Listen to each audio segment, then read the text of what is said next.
My brother-in-law slid the folder across the table like he was doing me a favor. "We've already talked to a few people," he said, leaning back in his chair, arms crossed. "The offer's generous, more than generous, honestly, for someone in your position." My wife looked at me from across the table. She didn't know what was in the folder. She didn't know what her brother had spent the last 6 weeks building up to. And she definitely didn't know that the company her brother had just spent 40 minutes pitching to a room full of investors, the company he'd called the most important logistics startup in the Pacific Northwest, was running on infrastructure I had quietly built and licensed out 3 years ago. I didn't open the folder. "My name is Theo Winslow.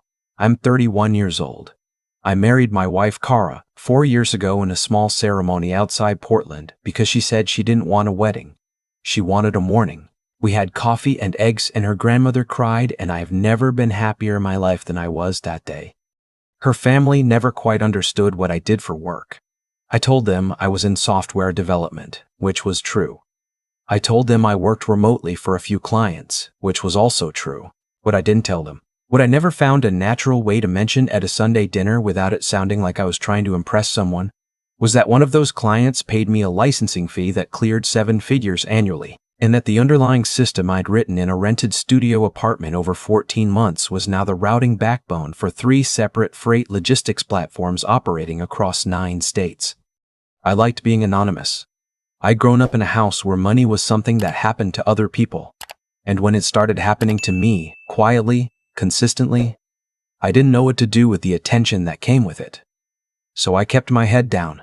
I drove a 4-year-old Subaru. I made my own coffee. I showed up to family events in plain shirts and listened more than I taught. Kara's brother, whose name was Vincent, had a different relationship with money. Specifically, with the idea of having it and being seen to have it. He drove a lease he couldn't quite afford. He name-dropped firms at dinner. He had been working on his startup, a logistics optimization platform, his words, for 2 years, and every family gathering for those 2 years had eventually circled back to it. I always smiled and asked polite questions. I never told him what I knew. 6 weeks before the folder appeared on that table, I'd gotten an email from a contact of mine who sat on the advisory board of a mid-size venture firm in Seattle. He said a company called Vertipath Logistics had come in for a Series A pitch. He said the tech was thin, essentially a UI layer over existing routing protocols, but the founder had presence and a good story. He also said the founder had mentioned in the room that he had family connections to the original developer of the core infrastructure. My contact sent me the slide deck. I recognized the architecture diagram on slide 9. I had drawn the original version of it on a legal pad in my apartment in 2020. I didn't say anything, not to my contact, not to Maya, not to Vincent. I just watched. What I found out over the following weeks was that Vincent had been using my name, not explicitly, but through implication, to open doors, telling investors he had access to the underlying IP, that licensing arrangements were being discussed, that the technology his platform depended on was essentially available to him through a close family relationship. None of that was true. He had never asked me. We had never discussed it. I had never agreed to anything. And now there was a folder on the table. "What is this?" Cara asked, looking between us. Vincent smiled the way he always smiled when he thought he had the room. "It's a straightforward arrangement. Theo licenses the routing system to Vertipath at a below-market rate. We get the IP security we need for the Series A. The investors are happy, and Theo gets a small equity stake. Everybody wins." I looked at the folder. I looked at him. "How small?" I asked. 2%. Which honestly, on a company that's going to be worth 2%, I said. "It's not nothing, if we hit our projections." "Vincent," Cara said slowly, "what are you talking about? What does Theo have to do with your company?" He looked at her like the answer was obvious. "Theo built the original routing system, the one our platform runs on. I mean, he hasn't really done anything with it commercially, no offense, so this is actually a good opportunity for him to." "I license it," I said quietly. He paused. "What?" "I license the system. Commercially, I have for 3 years." The room was very still. Vincent's expression shifted. Not to surprise exactly, more to a kind of recalibration. Okay, but a licensing deal isn't the same as to Freightbridge and to Corvault Logistics. And since January, to a platform called Skyroute that you might recognize because they just closed a $30 million Series B and their CTO mentioned the routing infrastructure in the press release. Kara turned to look at me. I kept my eyes on her brother. He opened his mouth, closed it. You told investors, I said, that licensing arrangements were being discussed. I said, I have the email from someone who was in the room. That landed. I watched it land. The color in his face did something complicated. Theo. His voice had changed, softer, more careful. Look, I may have oversimplified some things in that meeting, but the core idea is solid, and having you officially attached to the platform would give you credibility you didn't earn. He stood up. I'm trying to build something. I'm trying to create something real, and you've been sitting on technology that I built in my apartment for 14 months before I met your sister. The word sister landed differently than I expected. Kara made a small sound. I looked at her. Her face was unreadable in the way it gets when she's processing something faster than she wants to show. I didn't want to do this in front of her. I had specifically not wanted to do this in front of her. But Vincent had called the dinner. Vincent had set the table. Vincent had been the one to decide this was how and when it happened. How long have you known? She asked me. 6 weeks. And you didn't tell me. I was trying to figure out what he actually wanted before I said anything. She looked at the folder. She didn't touch it. Vincent tried to recover. Kara, this doesn't have to be a thing. This is business. This is just. You told investors you had access to Theo's IP. I implied that conversations were. You implied it to get money from people who were trusting that implication. Her voice was quiet. Kara's voice gets quiet when she's most serious. I've always known that about her. Her brother apparently had not learned it yet. Do you understand what that could mean legally? He looked at me. I said nothing. He had expected me to be the obstacle, the mild, quiet, slightly beneath the family husband who might need to be managed, flattered, offered enough to cooperate. He had not expected Kara to be the one asking the question he least wanted to answer. I'll give him credit. He didn't fold completely. He spent the next 10 minutes trying to reframe it, soften it, explain that the investors had misunderstood, that he'd clarify in the next meeting, that this could still work if we all approached it as a partnership. I let him talk. Then I said, pull the deck. He stared at me. The slide deck with my architecture diagram. Pull it before the Series A closes. Correct what you told investors. And don't use my name, my work, or the implication of either in any future pitch. Theo, if I pull the deck now, the deal falls apart. I've been working on this for 2 years, I know. This is my shot. This is the thing I've been. I know, I said again. I've been at every dinner. I've heard about it every time. He looked at Kara. She was looking at her hands. You're asking me to blow up 2 years of work, he said. I'm asking you to stop using mine. He picked up the folder, stood there holding it. Then he said, very quietly, I thought family helped each other. I looked at him. I thought so too. He left. Kara and I sat at the table for a long time after the door closed. She poured herself more water, set the glass down, picked it up again. You never told me, she said finally. It was an accusation. It was something more complicated than that. I didn't think it mattered. The money didn't matter. The money mattered. You mattering to me didn't depend on it. I paused. I grew up watching my dad get treated differently when people found out what he didn't have.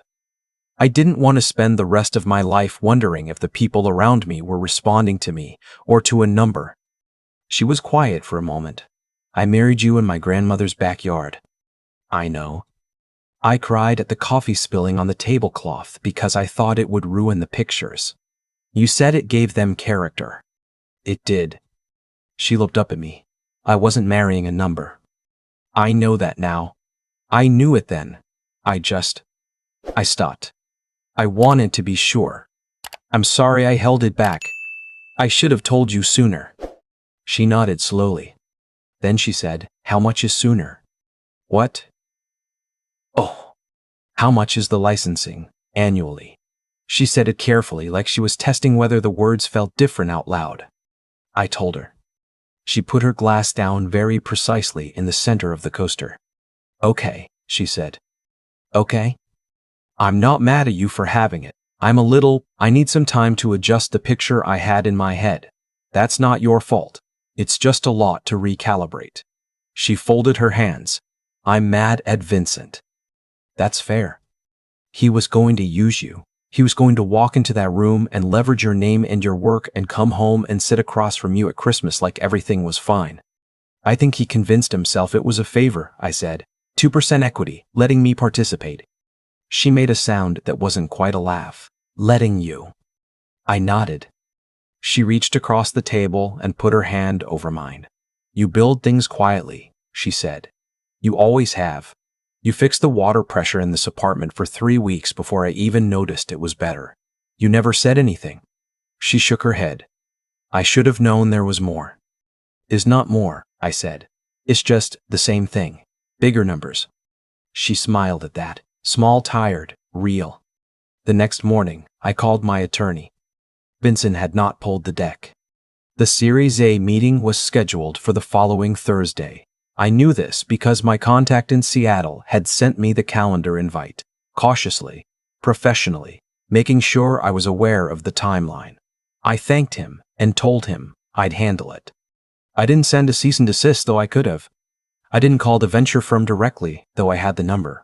What I did was send a single email to the lead partner at the firm, a woman I'd met once at a conference who'd given me her card, who I'd never followed up with because I wasn't looking for investment. I introduced myself. I described my background. I attached 3 documents: the original patent filing for the routing system, the current licensing agreements with the 3 platforms, and a 1-paragraph summary explaining that I had no affiliation with Vertipath Logistics, had never agreed to license my IP to the company, and had become aware that the founder may have implied otherwise in a previous meeting. I kept the tone professional. No anger, no accusations, just information. I hit send at 7:43 in the morning and went to make coffee. By noon, Vincent was calling me. I let it go to voicemail. He called twice more. Then he sent a text. "We need to talk. This is serious. Call me back." I texted back, "I know. That's why I sent the email." Then I put my phone face down and finished the proposal I was working on. What I heard later, from Kara, who heard it from her mother, who heard it from Vincent in what I'm told was a very loud phone call, was that the lead partner had paused the Series A pending clarification, that the other investors had started asking questions, and that Vincent's co-founder had sent him a formal message asking for an explanation before they proceeded. The deal didn't collapse immediately, but it stopped. The following Sunday was family dinner. We went. I've always gone. Kara asked if I wanted to skip it, and I said no, because skipping felt like a statement I wasn't trying to make. Her parents knew. That was obvious from the moment we walked in. Her mother hugged Kara a little longer than usual. Her father shook my hand without quite meeting my eyes. Vincent wasn't there. He'd said he had a prior commitment. Kara and I both understood what that meant. Her father brought it up over dinner, not directly. He circled it the way he always circled hard topics, approaching from the side. Said it was a shame how things had gotten complicated. Said he was sure everybody had meant well. Said sometimes in business the communication breaks down. I listened. I ate my food. I didn't agree or disagree. Then he said, "Vincent's worked hard on this. I hope there's still a path forward." I looked at him. There might be, but it would have to start with an honest conversation about what was represented in that room. He nodded slowly. "He's my son." "I know. He gets ahead of himself sometimes." I understand that, and I did. I genuinely did. I've gotten ahead of myself. I've overpromised and underdelivered and had to walk things back. The difference was what you did when you realized you'd gone too far. Her father looked at me for a moment. Then he said quietly, "How long have you been? I mean, we never knew." "That was intentional," I said, not unkindly. "I wasn't hiding it from your family specifically. I wanted something in my life that wasn't about that. He was quiet. Kara's mother said, "You could have told us." "Maybe," I said. "I'm not sure it would have changed anything, and I'm not sure I wanted to find out." That landed. Her mother looked down at her plate. "I didn't say it to be cruel, but I think we all understood what I meant, that knowing would have changed how they saw me, and I had spent 4 years watching how they saw me without it, and I had learned things from that." Nobody said much after that. On the drive home, Kara said, "My dad seemed embarrassed." "Yeah. I think he liked you, genuinely, but he also always kind of assumed that I was doing okay. That you were doing okay, not that you were." She paused. "He used to say you were a good, steady guy. He meant it as a compliment." "I know he did." She looked out the window. "He's going to process this for a while." "That's fine," I said. "So am I." A month later, Vincent called again. Not to argue. His voice was different, smaller, more careful, the way people sound when they've had time to sit with something uncomfortable. He said he was sorry. Not a performance apology, not a prelude to another ask. He said he'd convinced himself that using my name was a gray area, that he was going to bring me in eventually, that the deal would benefit both of us, and so the means were justified. He said it had taken the deal falling apart to see how clearly that thinking had been about what he needed, not what was fair. I believed him, probably about 70%. I told him the IP wasn't available for licensing to Vertipath at any rate. That ship had sailed, but I said if he rebuilt the pitch on technology he actually controlled, I'd be willing to make an introduction to a smaller seed fund that worked with early-stage logistics platforms and didn't require IP. It didn't own. He was quiet for a moment. "Why would you do that?" he asked. "Because you're married to Kara's brother. Because you're going to be at Christmas every year. And because the core idea isn't bad. You just built it on something that wasn't yours." He said thanks, said it again, then said, "I didn't know you were." "I know," I said. "Nobody did." "Does it bother you that people treated you like?" "No," I said, and mostly that was true. Told me things I needed to know. Kara and I bought a house that spring. Not because we needed to, but because we've been talking about it for 2 years, and suddenly the timing felt right. A place with a real yard. A porch that got the morning light.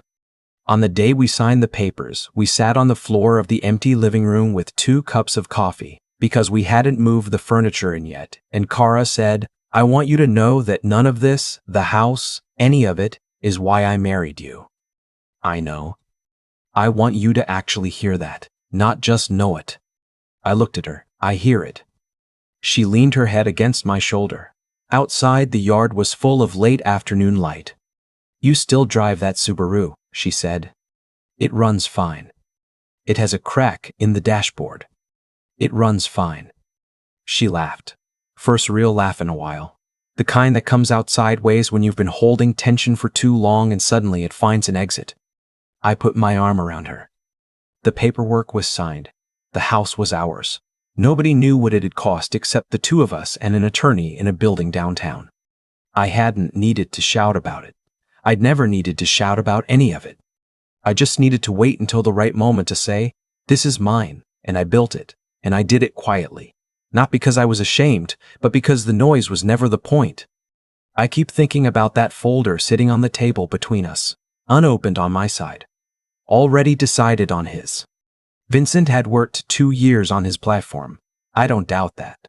2 years of pitches and slide decks and late nights convincing himself the idea was bigger than the execution.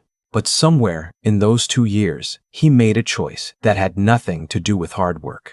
He decided that what I had built was close enough to his to borrow. That family meant access. That quiet meant available. That's where it went wrong for him, not the ambition, the shortcut. I've thought about this a lot since that dinner. About why I wasn't angrier. About why I sat there calmly and let him finish his pitch before I said a word. Part of it was strategy, honestly. I wanted to understand the full shape of what he'd done before I responded to any piece of it. But part of it was something I learned a long time ago, in a much smaller apartment, staring at a legal pad full of routing logic that nobody knew about yet. You don't have to be the loudest person in the room to be the most prepared one. I built the system alone. No funding, no team, no one checking in on my progress. Just the problem and the work and the discipline to keep showing up to it when it wasn't interesting, when it wasn't close to done, when there was no external reason to continue. That's not a talent, that's a practice. It's a choice you make every day until the day it's finished, and then you make it again on the next thing. What I didn't do was cut corners on the people part. I kept my head down about money, yes. But I wasn't dishonest with Kara. I withheld something, and that's not nothing. She deserved to know sooner, and I own that. The reason I sat with it too long was fear dressed up as humility. I told myself I didn't want to change how she saw me. What I was really protecting was the version of the relationship I'd gotten comfortable in. That's not the same thing. She figured that out faster than I did. When she sat across from me in that empty living room with coffee and no furniture and said she wanted me to actually hear that the house wasn't why she married me. That was the moment I understood what I'd been guarding against, and how little I'd needed to guard against it. She had shown me who she was 4 years earlier in her grandmother's backyard. I just kept testing a question she'd already answered. Vincent will rebuild. I think he will anyway. The idea wasn't bad. The foundation was. And when you build something on a foundation you don't own, eventually someone tells you. And it's better that someone is family, at a dinner table, before the money moves. What I want people to take from this isn't that patience pays off, or that quiet guys finish first. It's simpler than that. Do the work honestly. Know what's yours and what isn't. And when you're tempted to borrow something that doesn't belong to you, someone's name, someone's reputation, someone's years of effort, understand that you're not just risking a business deal. You're telling people who you are when the stakes are real. I didn't need them to know what I had. I needed to know who they were when they thought I had nothing. That's the thing about building quietly. You see everything clearly. And so does everyone else, eventually.